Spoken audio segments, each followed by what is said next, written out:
Hamas dehors, ces slogans contre le mouvement palestinien ont été scandés ce mercredi lors d'un rassemblement de centaines de personnes à Gazaville. Celui-ci a lieu au lendemain d'une manifestation similaire à Beit Lahia. Cette ville dans le nord de la bande de Gaza a été donc le théâtre du plus grand rassemblement anti-Hamas depuis le début du massacre israélien.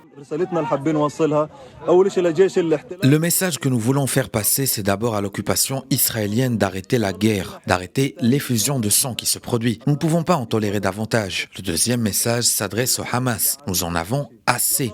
Nous sommes fatigués. Il n'y a pas de maison où loger, pas de nourriture, pas de salaire. Aucun membre de ma famille n'est en vie. Je suis devenu handicapé.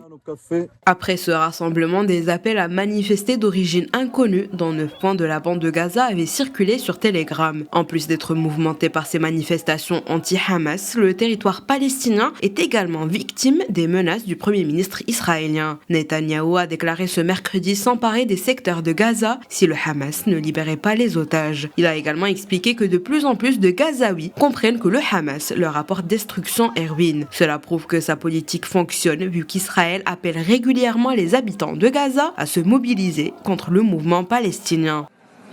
Ces derniers jours, nous avons assisté à un autre changement. Nous avons vu quelque chose que nous n'avions jamais vu auparavant. Nous avons vu de grandes manifestations ouvertes dans la bande de Gaza contre le gouvernement du Hamas. Nous avons déjà vu de nombreuses manifestations pro-Hamas dans les capitales européennes, dans les campus, aux États-Unis.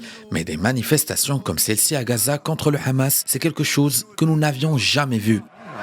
Mais Netanyahou vit le même sort. Depuis la semaine dernière, des milliers d'Israéliens participent à des manifestations anti-gouvernementales, l'accusant de saper la démocratie et d'avoir repris les frappes sur la bande de Gaza après 2 mois de trêve, sans se soucier du sort des otages.